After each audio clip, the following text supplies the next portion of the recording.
Welcome to this explainer. Today we're diving into something that is, honestly, a bit terrifying. We are exploring the end game of brain-computer interfaces. And look, we're not just talking about wires and code here. We're talking about the very essence of human identity. We're peering into a near future where the boundary between human and machine just completely dissolves. So get ready because we're going to challenge absolutely everything you think you know about yourself.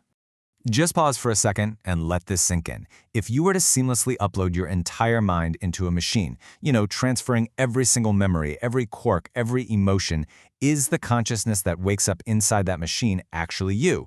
Or is it just a perfect digital clone that gets to live forever while the real biological you quietly passes away? It's literally the ultimate riddle of digital immortality. All right, let's jump right into part one, technologies of today. When we look at current brain-computer interfaces, like what's happening with Neuralink, we're seeing the foundation being laid, right? They're treating neurological conditions and mapping out synapses. But if we analyze the digital immortality of the soul through the eyes of a philosopher looking at Neuralink, this is just the primitive first step. I mean, for millennia, our consciousness has been tied to this fragile biological shell. Today, we're just figuring out how to let the brain talk to the machine. But it's really the projected horizon of 2050 that we need to prepare for. That is the end game, where we transition from our biological history straight into full-brain digitization. Which brings us to part two, the cyberpunk future of 2050.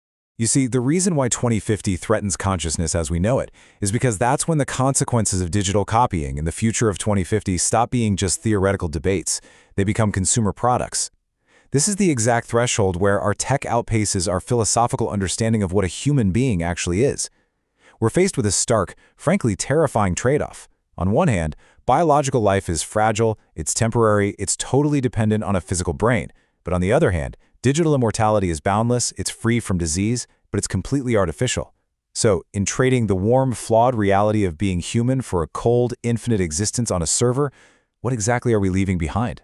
Let's explore that in part three, the ship of Theseus paradox.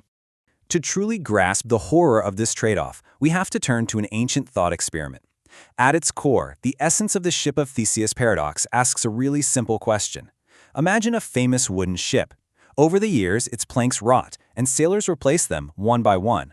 Eventually, every single original plank has been swapped out. Is it still the exact same ship? Now take that exact logic and apply it to your brain. If we replace your biological neurons one by one with artificial counterparts, at what exact moment do you actually cease to be you? Let's say this transformation happens gradually. First, you get a 1% neural lace replacement, maybe just to help with your memory. You still feel completely human, right? Later, you're at a 50% brain-computer sync, meaning half of your thoughts are literally being processed in the cloud. Are you still you? Finally, you hit 100% digital data upload.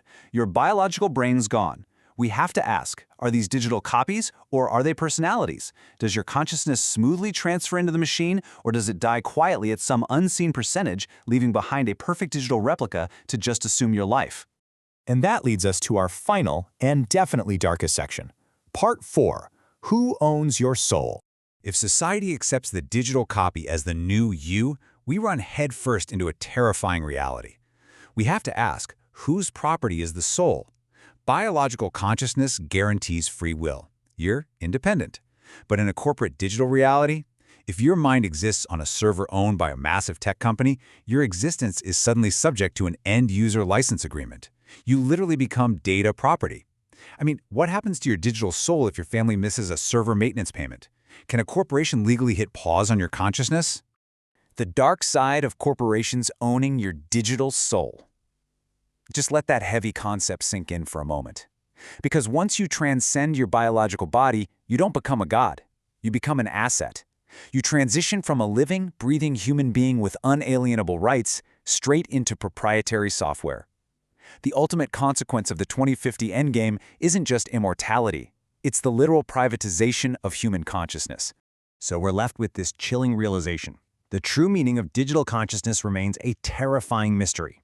Whose soul is it after data upload? We simply don't know. The grand promise of uploading your mind might just be the greatest illusion ever sold to us. A Faustian bargain, where you're trading the natural beauty of biological mortality for an eternity spent as a digital clone, entirely under the control of a corporate entity. The progress of brain-computer interfaces isn't going to stop, and the technology is only accelerating. So you have to ask yourself this one inescapable question. When that progress bar hits 100% and the 2050 upload finally finishes, whose eyes are you actually looking through? Are they yours, or are you already gone? Thank you so much for exploring this explainer with me, and never stop questioning the future we're building.